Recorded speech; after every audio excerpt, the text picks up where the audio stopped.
This program provides education, not advice. Sponsors pay a fee for endorsements and interviews. See the truthayf.com disclosure page for details.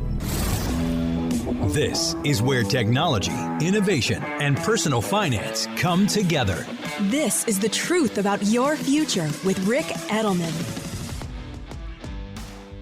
It's Tuesday, June 25th. One of my favorite clients was a gentleman who I guess he became a client when I was fairly young in the business, in my early 30s. He and his wife were much, much older. They were in their 70s back then.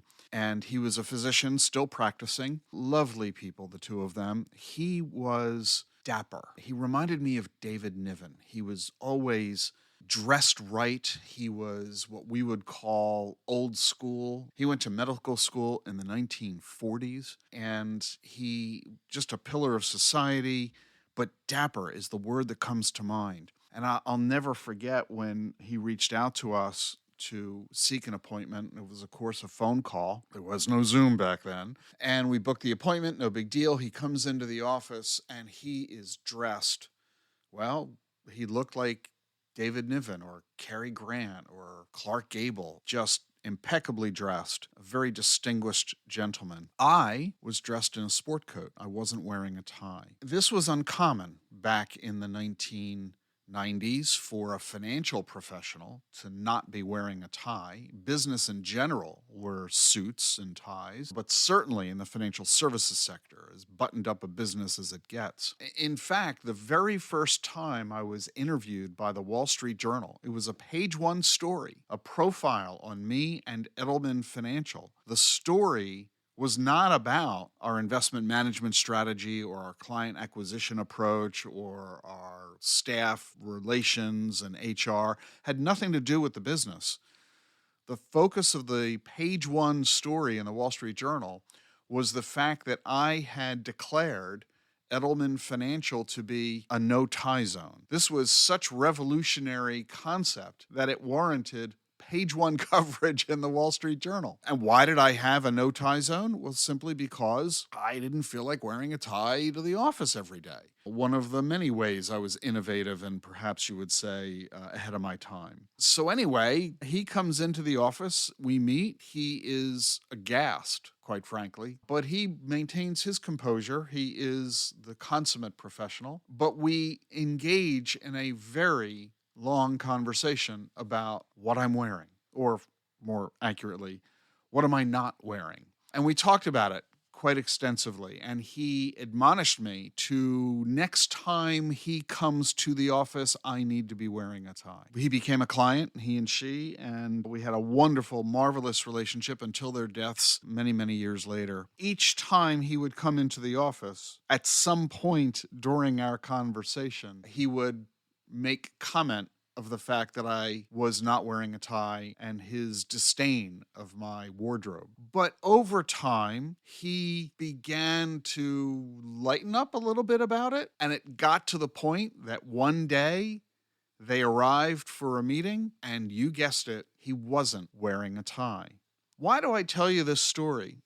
It's because I want to ask you a question. And the question may seem to be irrelevant or off point, unrelated to the story I just shared. But the question is this: what's the best way to get above average returns? I'm going to share with you the results of a new survey from Bank of America of 1,000 high net worth investors. These investors have at least $3 million in investable assets. That means it doesn't include their home. And these high net worth rich people are at least 21 years of age. And Bank of America split their answers between those who are under the age of 44 and those who are 44 and older. And I'm going to share with you what they said the best way is to get above average returns, and I'll give you that info in 60 seconds.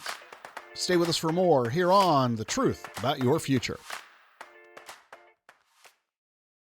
Support for The Truth About Your Future with Rick Edelman is made possible by Invesco QQQ. A quarter of a century ago, Invesco QQQ reimagined how people invest by providing access to the most innovative companies on the NASDAQ 100, all in one ETF. With Invesco QQQ, investors saw all the possibilities that innovation could deliver. So what's on the horizon for the next 25 years? See for yourself. Tap into the companies remaking the future. Invesco QQQ. Let's rethink possibility. There are risks when investing in ETFs, including possible loss of money. ETF risks are similar to those of stocks. Investments in the tech sector are subject to greater risk and more volatility than more diversified investments. The NASDAQ 100 Index comprises the 100 largest non-financial companies on the NASDAQ. You can't invest directly into an index. Before investing, consider the fund's investment objectives, risks, charges, and expenses. Visit Invesco.com for prospectus containing this information. Read it carefully before investing. Invesco Distributors, Inc. Okay, so we're talking about Bank of America's survey of 1,000 high net worth investors. They're all at least 21 years of age. They have at least $3 million in investable assets, meaning excluding their residence. Those who are 44 years of age or older say that the best opportunity for generating above average returns? Stocks. 65% of them said that. 31% said real estate is the best way to get outsized returns. Do you agree with those answers? If you do, I'm willing to bet that you are 44 years of age or older, because you would respond the way these other folks responded.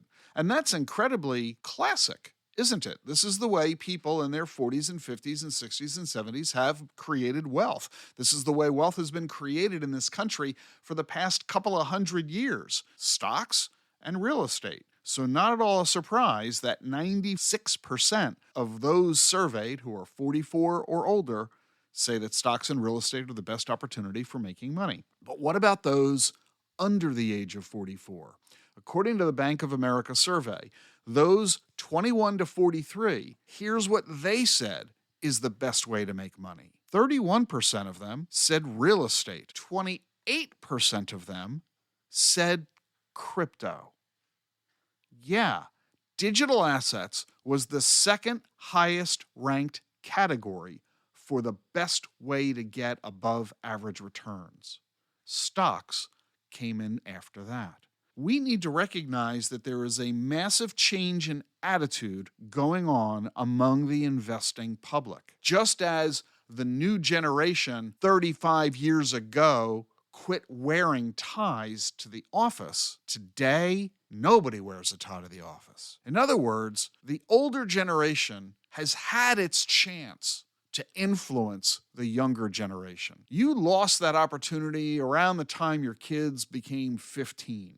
Their formative years are over, and whatever you failed to instill in them by that time, you were never going to instill in them. Those 15-year-olds then became 25 and 35 and 45. They now have their own worldview, and they aren't going to suddenly abandon it to adopt yours. If those in their 20s and 30s and early 40s believe that crypto is the best way to generate returns in the future, they aren't going to suddenly change their minds and abandon crypto. In other words, crypto is only going to grow in popularity and be a mainstream holding in their diversified portfolio. In fact, let me ask you that. How much crypto is in your portfolio? If you're 44 or older, your answer is probably 0 or 1%.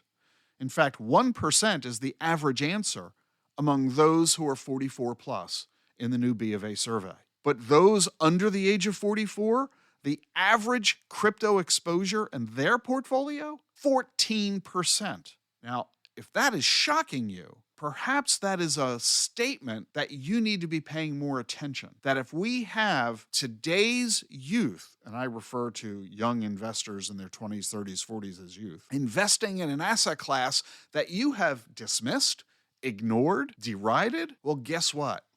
You're going to die sooner than they are, which means they're going to be in control. And when they're in control, crypto will be commonplace. In fact, of those in their 20s, 30s, and early 40s, nearly half of them, 49%, already own crypto, and another 38% say they're interested in owning it. We're talking about almost 90% of those under age 43 owning or about to be owning digital assets. and they rank crypto as the second best opportunity for growth overall, second only to real estate. Stocks are way down their list. This is why I talk about crypto so much on the show. This is why I talk about crypto throughout the financial services community, because we need to recognize that this is a brand new asset class and it isn't going away. It's why I host every year our Vision Conference, which is the longest running and largest crypto education event exclusively for the financial services industry and accredited investors. And in fact, as I've been telling you for the past couple of weeks, just until the end of this week, you have the opportunity to watch all 18 of the sessions that we hosted at Vision in Austin earlier this month. One of the sessions is called Capturing Alpha in Crypto, the exact subject we've just been talking about. How do you capture above average returns in crypto? We also had a session on crypto and modern portfolio theory with Cesare Fracassi, Associate Professor of Finance at the University of Texas in Austin, and Andrew Pratt, Investment Manager with Wiser Wealth Management. You can watch all 18 of these videos for just $24.99. You get access to all of them. You watch them all, you get 10.5 CE credits. If you hold the professional designation of Certified in Blockchain and Digital Assets, the online self-study course that we offer to teach you about crypto, you can watch all 18 of these sessions at no cost. But you only have until June 30th, so hurry, hurry, hurry. Clock's ticking. Link is in the show notes, and I'll see you tomorrow. I'm glad you're with me here on The Truth About Your Future. If you like what you're hearing, be sure to follow and subscribe to the show wherever you get your podcasts, Apple, Spotify, YouTube. And remember, leave a review on Apple Podcasts. I read them all. Never miss an episode of The Truth About Your Future. Follow and subscribe on your favorite podcast app. How do advances in science, technology, and medicine translate into investment opportunity? Listen and learn. This is The Truth About Your Future with Rick Edelman.